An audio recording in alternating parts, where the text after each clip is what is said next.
Hello. In this videotape, we're going to look at some of the further features that BASIC has to offer, some of the slightly more advanced ones. We'll be looking at three main areas. Firstly, we'll look at the facilities for holding larger amounts of data within your program than can be easily handled with single variables. And then we'll have a look at string manipulation, slicing strings of characters into smaller sections. And finally, we'll have a look at some animation, putting everything together into a complete game. But we'll start with the facilities for holding data. Let's run this program and see what it does. Well, it's inviting us to enter the name of a food. Let's start with something simple like beef. And it's come back to us telling us that beef is around 100 calories per ounce, and inviting us to enter another food. Let's try egg. Let's try fudge.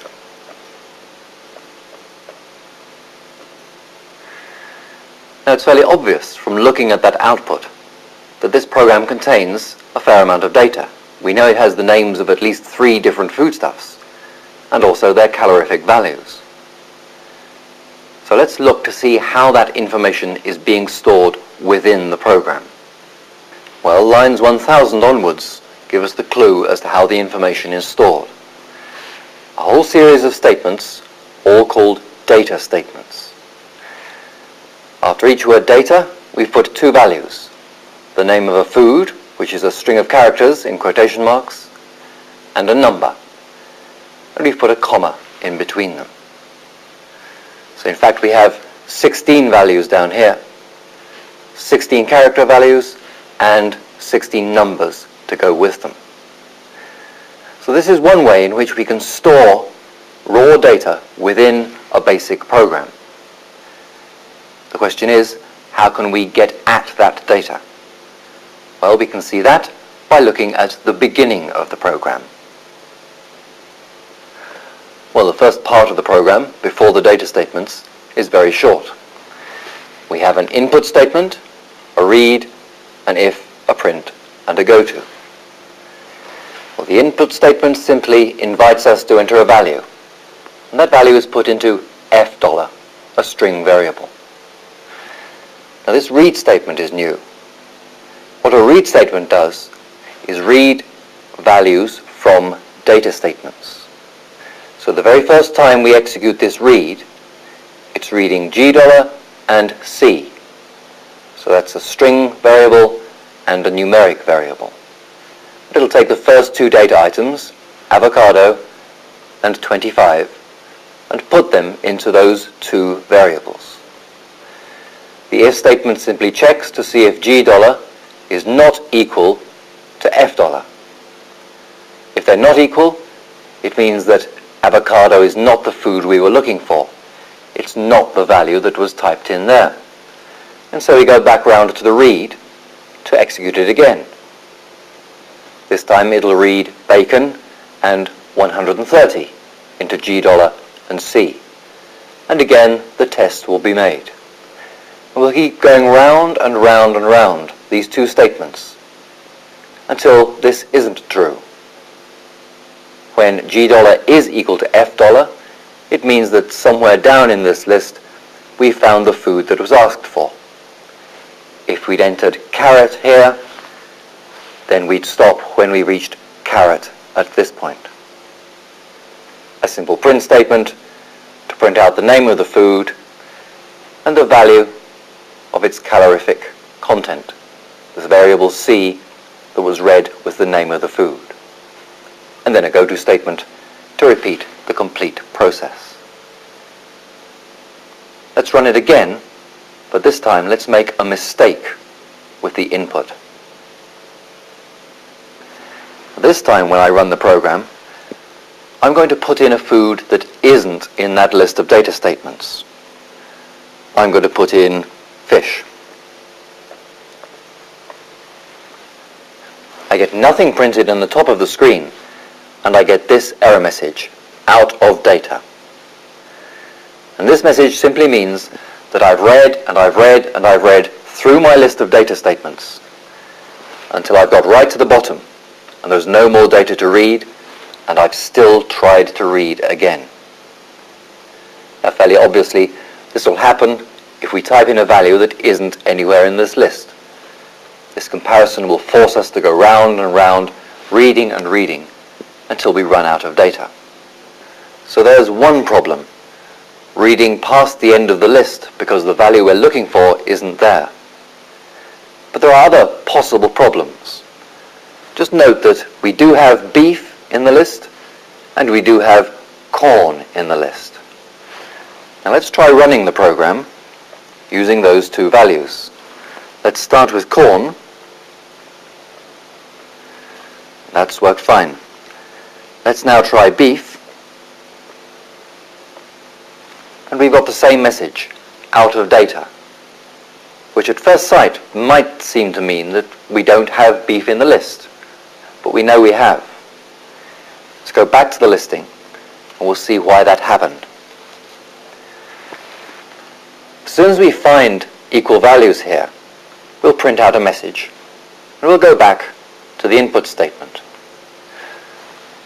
But we've read halfway down the list. Nothing is going to make us begin at the beginning of the list again. The first value we found was corn. So after we printed out the message about corn, BASIC is ready to read the next item in the list, which is cream. It's not automatically going to go back to look for beef. If we want it to start at the beginning of the list each time, then we must do that explicitly. And we do that with a restore statement. I'm going to add in this line, restore 1000, and it's going to be line 15. So it'll go in there to be executed as soon as we've entered a food. Now the effect of restore 1000 is to reset BASIC's pointer to that point in our list of data, so that the next read that BASIC executes will start at that point in the list. Now, for each new food I type in, BASIC will start to read from the beginning of the list again. Now, in fact, that's the only data I have in this program, and so I could have used restore without the 1000. In that case, BASIC would restore the pointer to the very first data statement in the complete program. So we can use data statements whenever there's a large fixed amount of information that we need to hold within the program. Although if we're going to process that information over and over again, as in that last example, then it's a little bit wasteful to reread it every time, going back to the beginning of the list and reading through every piece of information. So there's another facility for holding larger amounts of storage that we should look at perhaps in conjunction with it. And that's the idea of holding an array of information. Perhaps I can show you that with a small diagram. If we have a series of values, we could imagine them being held in a table. And we could give each item in the table a number. Here I've got 10 different values, and so I can call them values 1 through to 10. And so it becomes easier to talk about the third one, or number 7, or the 10th one, when I want to refer to a particular one of these values. And this is how we do it in BASIC. Now here's a slightly different version of the program we were looking at a moment ago. Let me point out the differences to you. There are 3 important differences. We have 3 dim statements in the program. And this stands for dimension. And it's the way in which we define one of these tables, one of these arrays. Let's look at line number 3 first. I said dimension C, and then the variable name no in brackets. I counted up how many data items I'd got in my list of data, and there were 16 of them. I'd given no a value of 16, and then I said I want C to be a table, an array, with 16 items in it. And they'll be called C1, C2, C3, up to 16. Now, declaring an array to hold numbers is quite straightforward. In line 2, we're defining two arrays, but because the names have dollar signs in them, it means they're going to hold character values. Again, I've used number here, which has the value 16. And I'm saying I want $F to be an array of character variables, 16 of them. But because it's a character variable, I specify a length here. I want 16 variables, each of which is going to be 13 characters long. $G isn't really an array at all, because I've only asked for one element, but for that element to be 13 characters long. And you'll see why I want $G in just a moment. So our next problem is to take all the data in these data statements and put that data into the arrays we've defined. And that's what happens here. A for next loop. For and next always go together, and they bracket any statements between them and ask them to be repeated. I've said for n equals 1 to no.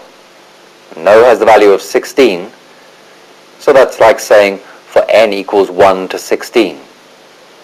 I'm saying to BASIC, go around these statements 16 times. The first time you go around, make n equal to 1. The next time, make n equal to 2. The next time, n should be 3.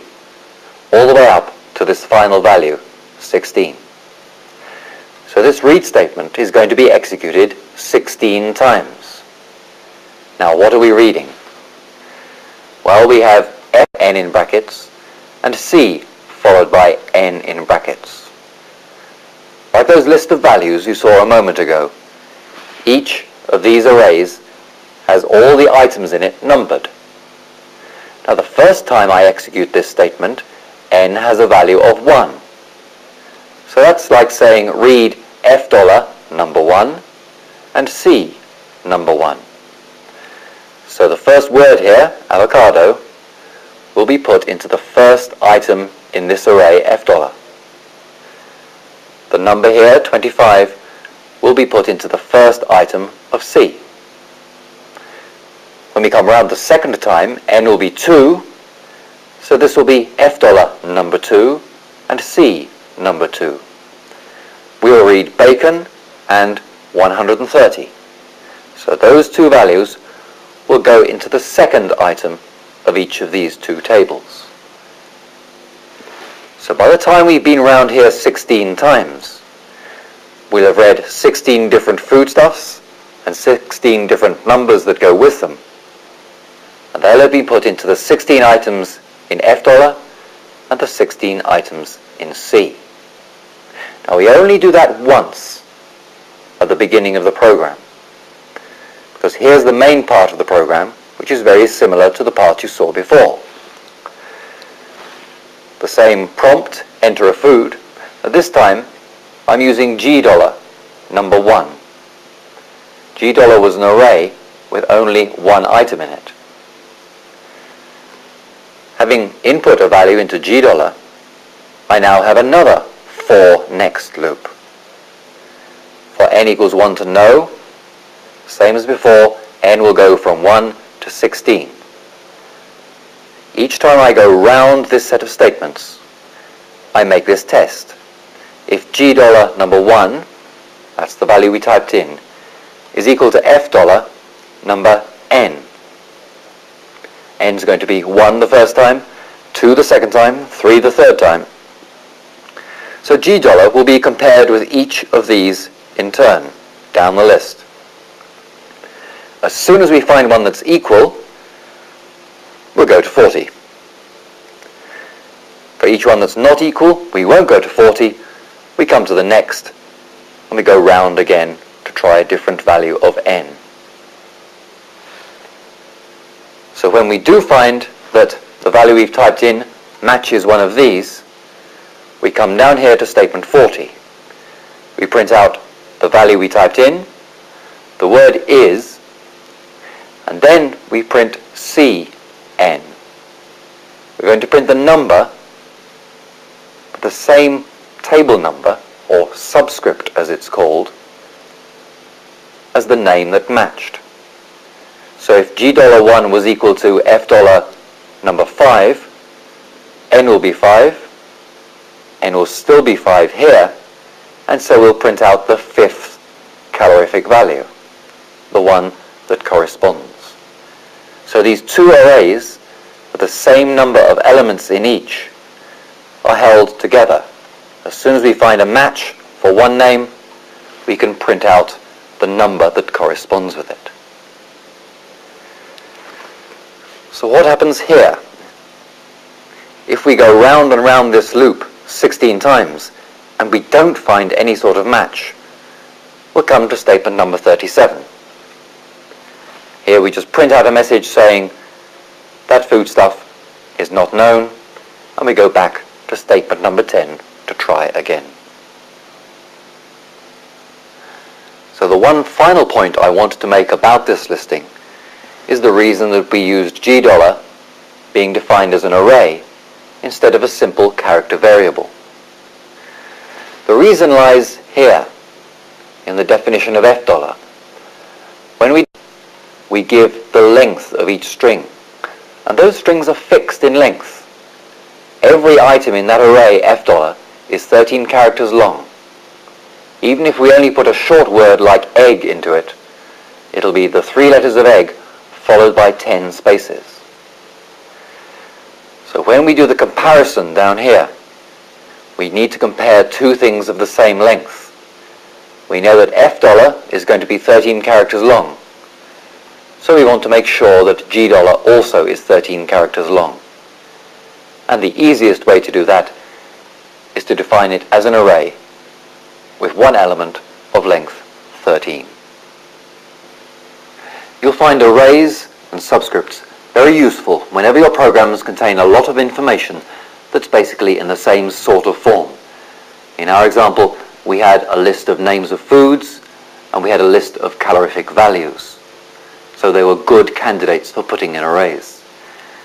And arrays can also help to speed up your processing, because you can put a large amount of data under one variable name and then pick out individual items of data by using different subscript values. Well, we'll record that program onto the soundtrack so that you can experiment with it yourself and see how we've used the arrays and the subscripts that go with them. And after that, we'll look at some string manipulation.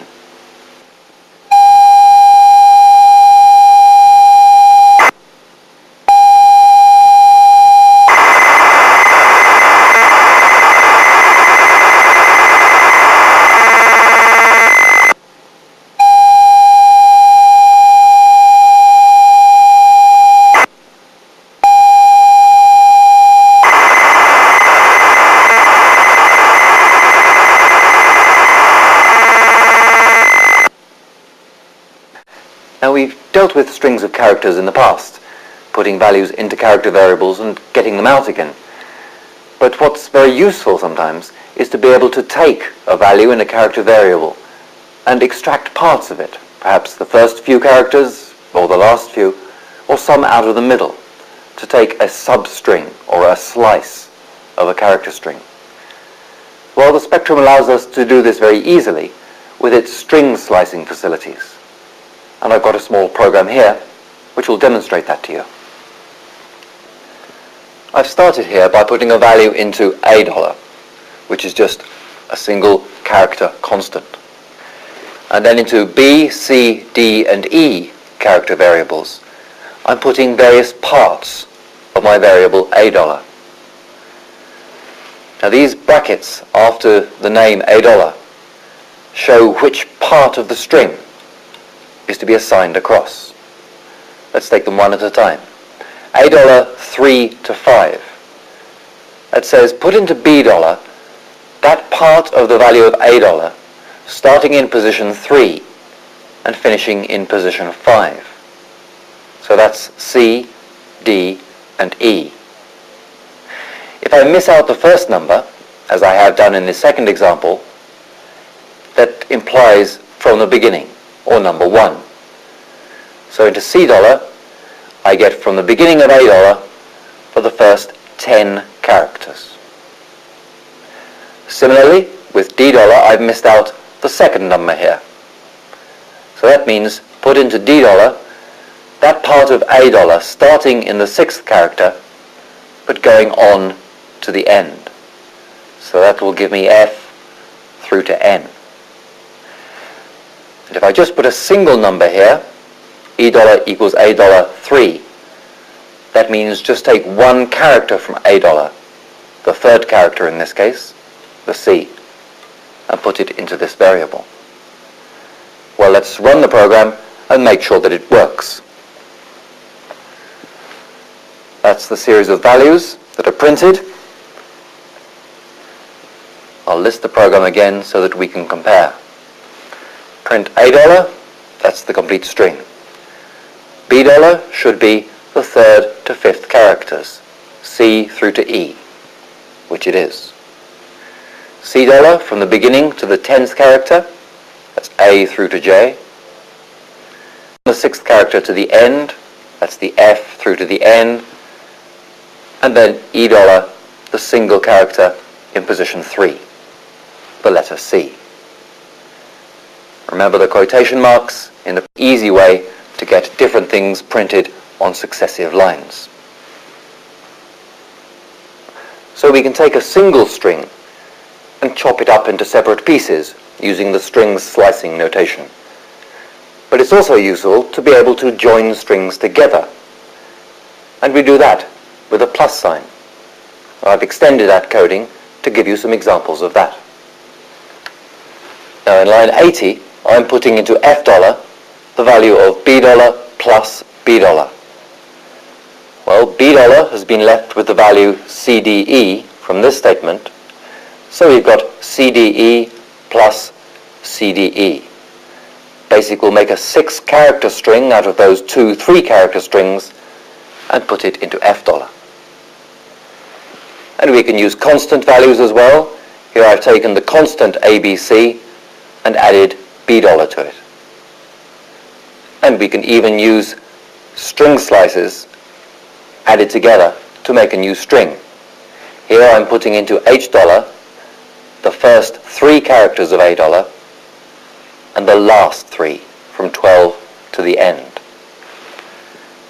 Let's just run that coding to make sure it does work. And you can see I have 2 copies of the string B, CDE, CDE. I have my constant ABC, followed by CDE from B. And I have ABC, LMN, as I expected, the first 3 and the last 3 characters of $A.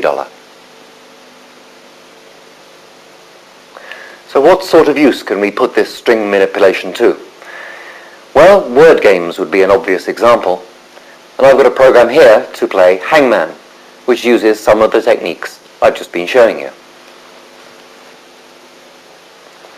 Well, we've been given a row of dashes, 6 of them, telling us that our word is 6 letters long, and we're invited to guess a letter.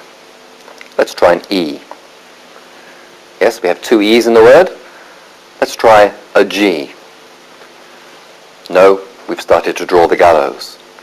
An R? Yes. How about a Q? No. A W? A U? An I. There goes the head. An F? An H? No. A T. No, we're dead, and we're given the word to show us where we went wrong. So obviously this program needs to look at the individual characters within Word. it needs to take the characters that we type in and check along the word to see if they're present. If they are present, it needs to be able to print them out in the right place in that row of dashes. Now, we won't have time to go through the complete coding of this program because it's quite a long one, and we'll record it onto the soundtrack of this video cassette after this session. So we'll concentrate on those statements that deal with string manipulation within the program. Well, this is quite a large program, and so I've divided it up into subroutines. 5 main subroutines: to pick a word, to print the row of dashes indicating its letters, to get the one character at a time, which is the guess, to check to see if it's correct, and then the subroutine to do the drawing. Now, the first subroutine is the one that picks the word, and that starts in line 1000. I've only got 10 words in the program at the moment, though you of course could change it, and if you do put more words in, then you'll have to change this number. And this statement chooses which word we're going to use this time, using the RND function and multiplying it by the maximum number of words. The restore statement makes sure that the data list will be read from the beginning, and the words in the program are held from line 9000 onwards. So we loop around reading words from our list until we come to the selected word. And this is the first new facility that you see. A variable called len is being set to the value of the function len. We've put the value $W here, which is the word we chose. This takes the length of $W and puts it into the variable len. So if $W was a 10-letter word, then len would have the value 10.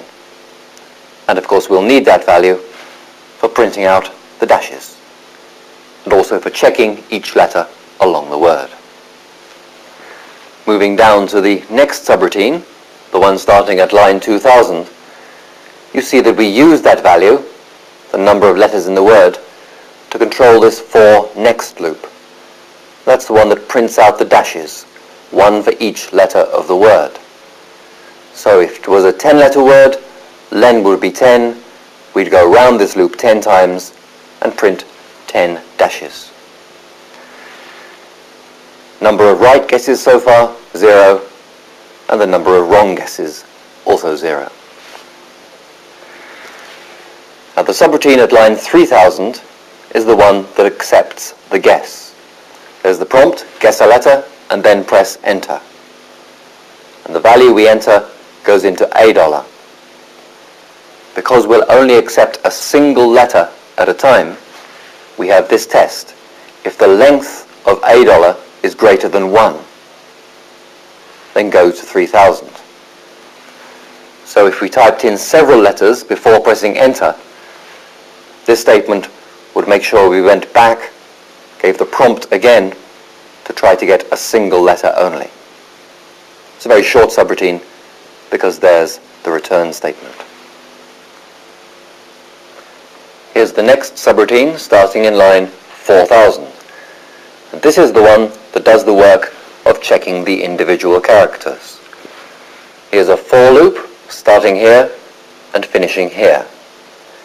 And n is going from 1 to the length of the word. This test, using string slicing, compares our guess in $, with the characters of $W, one at a time. So the first time around, n will be 1, it will be 1 here, and so we're comparing $, against the first character of $W. Second time we go around the loop, n is 2, it'll be 2 here, so we compare $, with the second character of $W. If they're not equal, then we go to line 4050, which is the end of the for loop. If they are equal, we've had a right guess. We score a right guess, and we set that character in $W to blank to make sure that we don't find it again. So in this case, we're using string slicing to give us the value of a character, but in this case, we're using string slicing to put a value into the character. Here, we reprint $, and the correct point in that row of dashes. So the character we've guessed will go in the nth position, position n, in that row of dashes, because that's the position we found it in.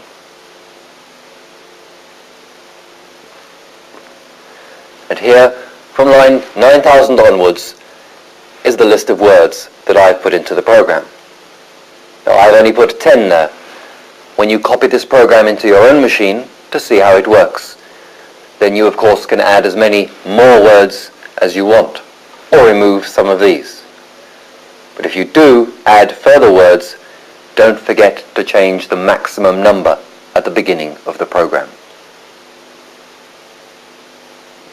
Well, as I said, that Hangman program is recorded on the videotape immediately after this.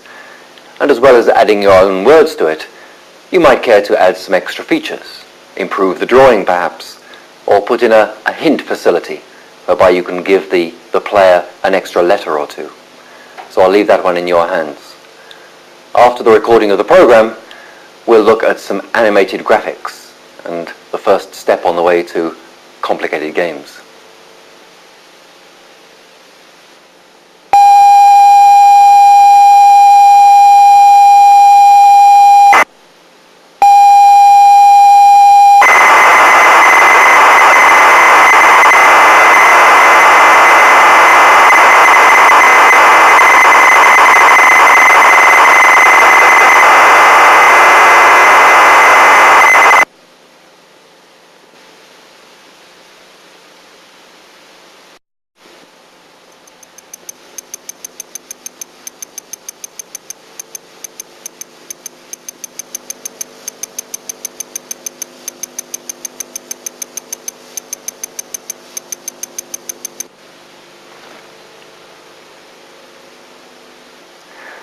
Well, this is going to be the most complicated and certainly the largest program that we've looked at during this videotape.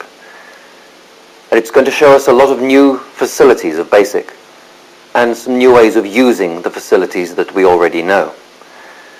So what we'll do, we'll take the program apart piece by piece. We'll look to see what we need to be able to do, and then we'll see how to do it in BASIC. Let's go back to the very first screen. Well, the first thing we see is blocks of color being filled in on the screen. So that the light blue represents corridors in an office block, and the green represents the offices. Here we have the tea lady with her trolley careering around the screen. And notice that we're not doing anything with the keyboard to make this happen. That tea trolley is traveling completely by itself. Here's the little man, and we do have control over him. And we're going to move him by using the keyboard. As you can see, I'm using the 7 key, the one with the up arrow, to get him out, and the 8 takes him left, and the 5 takes him right. That's assuming that we get away in time. Well, we have several different features that we'll need to look at in this program. And we'll start by seeing how we defined those special characters, the little man and the trolley. And in fact, there are some others in the program that you haven't seen yet. We do it like this. Now, this is the section of the program where we've defined the shape for our little man.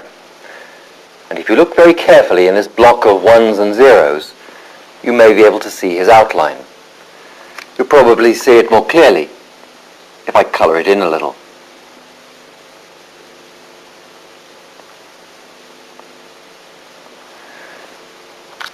Now, wherever I have 1s in that block, that means ink color. And wherever I have 0s, that means paper color. Now, there are other ways to define characters, but this is the most straightforward way. We have 8 data statements here, and they're using bin. That stands for binary. saying that the data in this statement is going to be in binary format. Now, if you don't understand binary, if you haven't used it before, then don't worry, because as long as you follow the principle of defining an 8 by 8 block of ones and zeros, and making sure that your shape is outlined by the ones in that block, then it's going to work. So let's describe the shape. Now, how do we tell the spectrum that that shape represents one of our characters? Well, we use coding like these 4 statements. The for loop, and here n is going from 0 to 7. So 8 times, that's from 0 to 7, we're going to read a variable m, and we're reading these binary values from these data statements. The poke statement is used to put a value directly into the memory of the computer. That's the value we're going to poke in, which is this series of binary numbers. And that is the place we're going to poke it. If I say user, followed by a letter, in quotation marks, in brackets, then the spectrum knows that I'm going to define a special character, define my own shape of character. Now, in the manual, you'll see examples of this coding, and the easiest thing to do is to copy that exactly when you define your own characters. Now, we can define our characters using letters from A up to U. I used M here to remind me that it was the man. For the trolley that went around the screen, I used user T and a different set of ones and zeros. But the principle is exactly the same, and you can copy coding like this into any of your programs when you need to define a special character. Well, having defined it, we next need to know how we use it. And we use it in a print statement like any other character. Well, here's a print statement that prints one of our special characters, the little man. And it appears within quotation marks just like any other character. But of course it doesn't appear on the keyboard, so how do we get it printed? Well, I'll enter another print statement, and you'll see how we achieve it. Print, and a quotation mark. Now, we defined our little man as graphics character M. And to get that into our print statement, we have to hold down the caps shift and press the 9 key, which has graphics written above it. Now you see that our cursor has changed to a flashing G, and this means that we're in graphics mode. If we now type a letter between A and U, we won't get the letter, we'll get a graphics character that we've defined for that letter. If I now type M, I don't get the letter M, I get my little man. Notice that I still have the flashing G as a cursor. Once I've gone into graphics mode, I will stay in graphics mode as I continue typing. Now, that's not like extended mode, which reverts to normal as soon as I've hit another key. So in order to get out of graphics mode, again I hold down caps shift and press 9. You can see now I have my flashing L cursor back. I can now put my closing quotation mark, and there's my print statement containing one of my user-defined characters. So user-defined characters give us an alternative way of building up an image on the screen. We could use plot and draw and circle and build up line drawings that way. But when we have shapes, especially ones that need to be repeated and moved around, it's often a lot simpler to define our own special characters and use the graphics facilities that we just saw. Now, another thing about this program that's very different to ones we've seen before was the fact that we were able to enter information into the computer just by pressing keys without pressing enter after every one.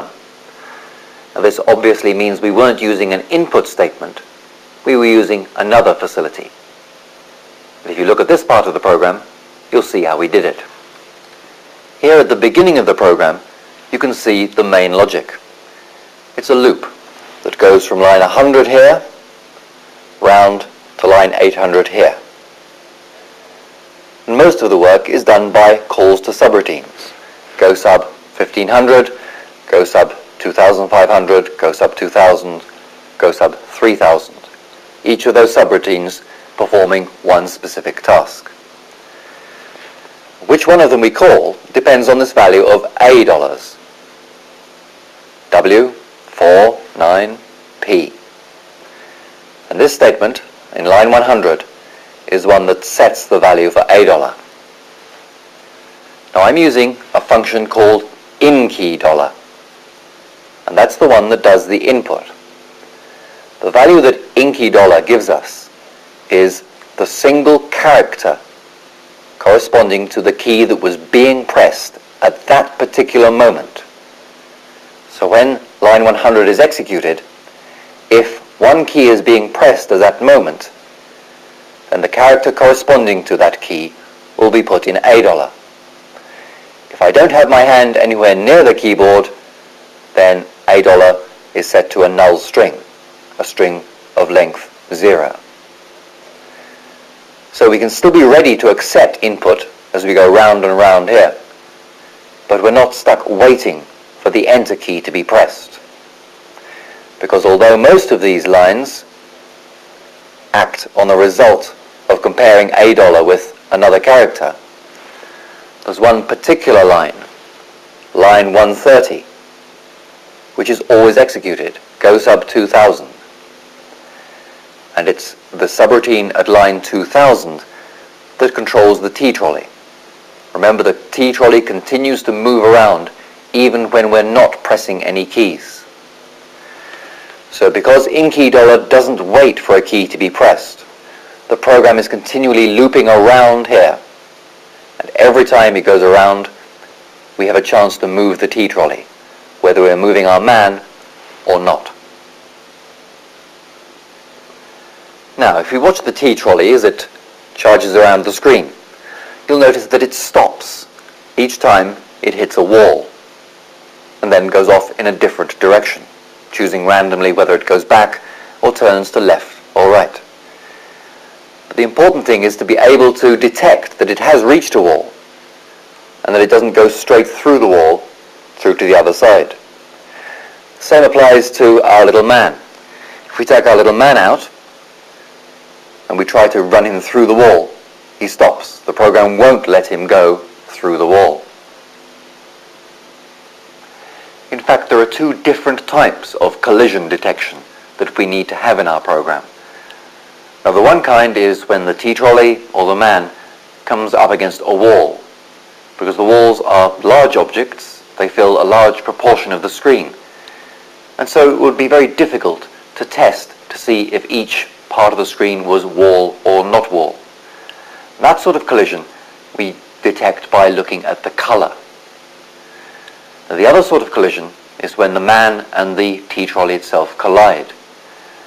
And the way we handle that is by comparing the coordinates. We have variables in our program which tell us where the man is and where the T-trolley is.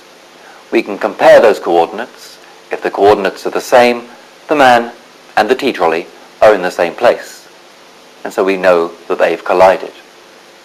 Let's look at the coding we use to solve these problems. Now, the subroutine at line 2500 is the one that moves the man around. The first thing we do is to print a space in the man's position. X and Y are the variables used to keep track of the man's position. And because the man is being displayed as a character, then those are character positions and not graphics positions. 5, 6, 7, and 8 are the keys we use to move him left, right, up, and down. So these statements simply decide in which direction we want to move him. These statements change X and Y according to the direction in which the man is moving. Now we have two tests for collisions here. This first one tests to see that the man isn't trying to go off the screen. If X became less than 0, or y became less than 0, it would mean that the man was trying to go off the screen to the left or off the screen at the top.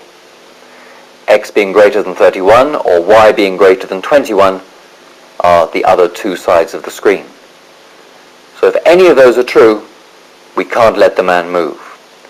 So the OR between these tests allows us to combine all the tests together into one big test. Now this next line uses the function point to test to see if the man has come up against a wall.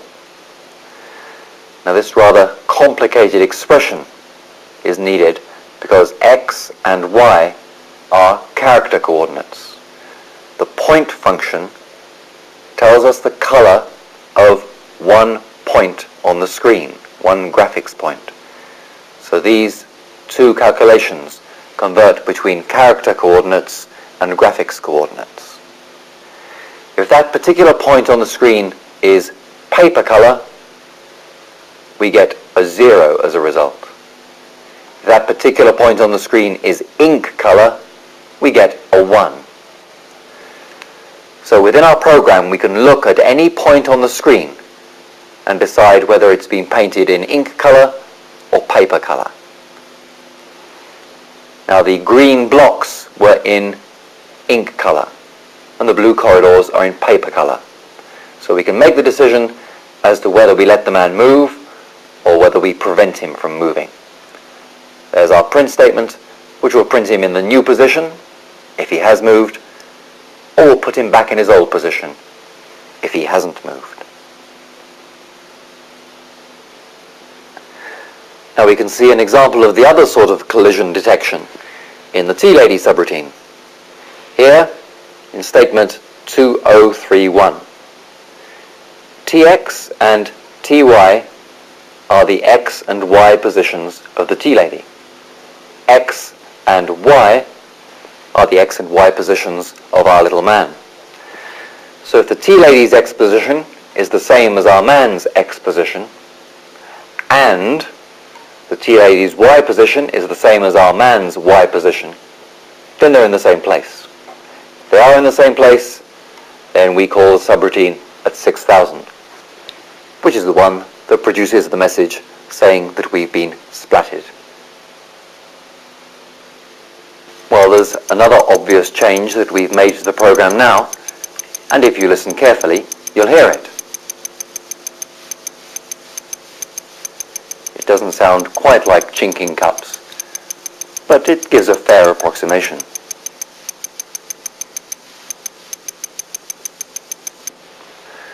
Well, here's the statement that made that noise.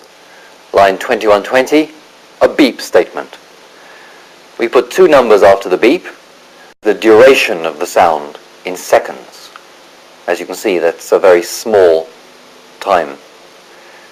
The other number is the frequency of the sound. If that was 0, it would be around middle C. Numbers greater than 0 go higher, and numbers smaller than 0 go lower. One of the reasons I made this such a small time, such a short duration, is because while the computer is making your beeping noise, it can't do anything else. So if you ask for a long beep, that's going to slow down the program quite considerably. So if you want to use beeps in your program, it's better to use short ones than long ones.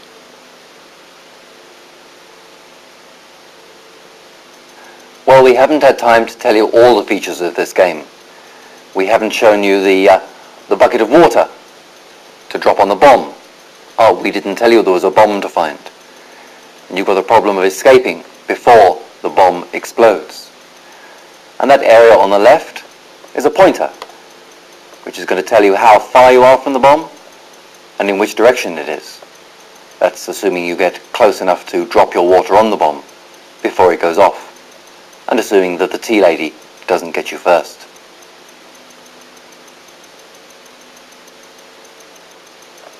Well, we've come to the end of this videotape.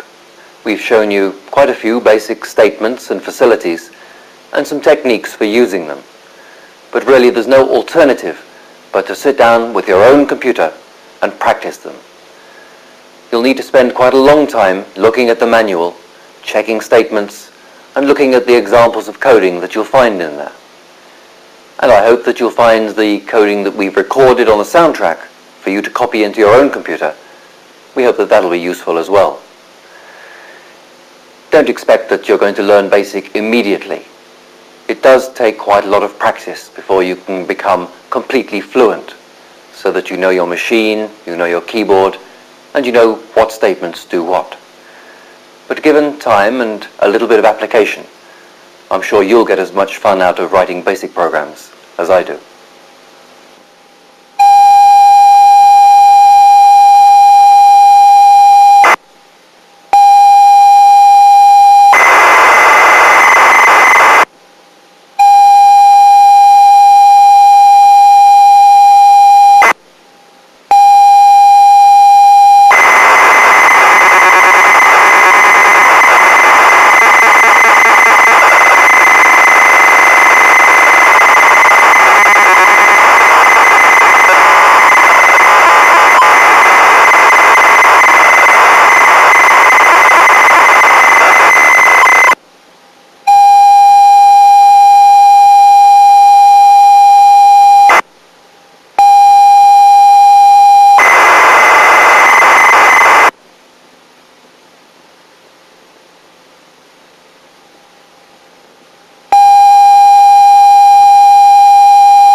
This comparison will force us to go round and round, reading and reading, until we run out of data. So there's one problem, reading past the end of the list because the value we're looking for isn't there. But there are other possible problems. Just note that we do have beef in the list, and we do have corn in the list. Now let's try running the program using those two values. Let's start with corn. That's worked fine. Let's now try beef. And we've got the same message, out of data, which at first sight might seem to mean that we don't have beef in the list, but we know we have. Let's go back to the listing and we'll see why that happened. As soon as we find equal values here, we'll print out a message, and we'll go back to the input statement. But we've read halfway down the list. Nothing is going to make us begin at the beginning of the list again. The first value we found was corn. So after we printed out the message about corn, BASIC is ready to read the next and inviting us to enter another food. Let's try egg. Let's try fudge.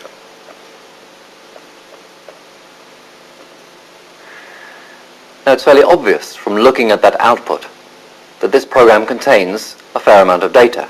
We know it has the names of at least 3 different foodstuffs and also their calorific values. So let's look to see how that information is being stored within the program. Well, lines 1000 onwards give us the clue as to how the information is stored. A whole series of statements, all called data statements. After each word data, we've put 2 values.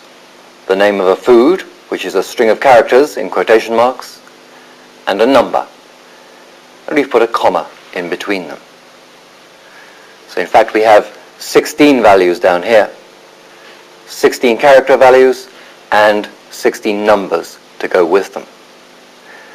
So this is one way in which we can store raw data within a BASIC program.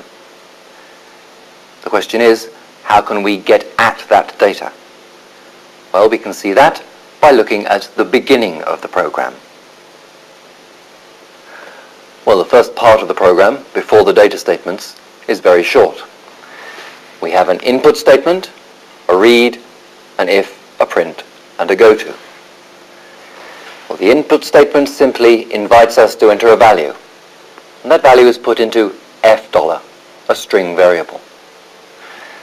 Now this read statement is new. What a read statement does is read values from data statements. So the very first time we execute this read, it's reading $, and C. So that's a string variable and a numeric variable. It'll take the first 2 data items, avocado and 25, and put them into those 2 variables. The if statement simply checks to see if $, is not equal to $.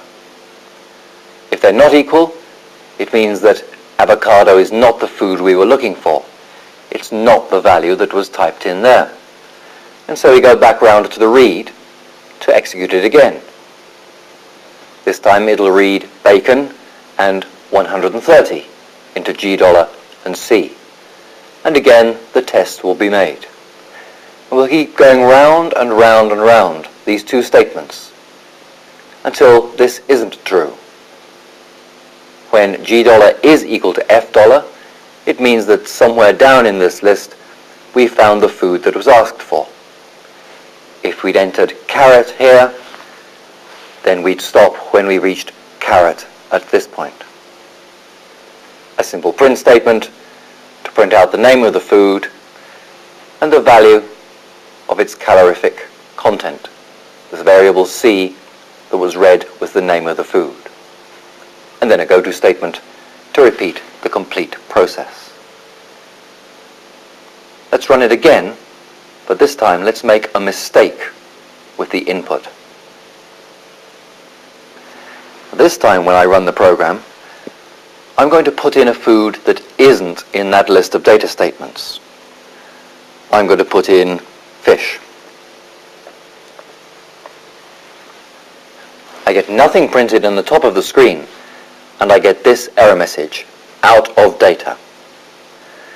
And this message simply means that I've read and I've read and I've read through my list of data statements until I've got right to the bottom and there's no more data to read, and I've still tried to read again. Now fairly obviously this will happen if we type in a value that isn't anywhere in this list.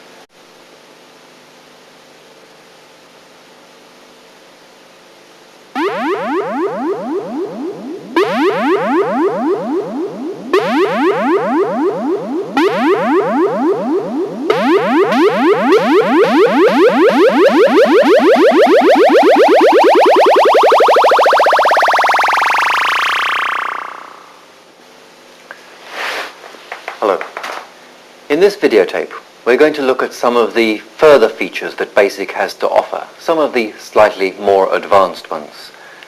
We'll be looking at three main areas. Firstly, we'll look at the facilities for holding larger amounts of data within your program than can be easily handled with single variables.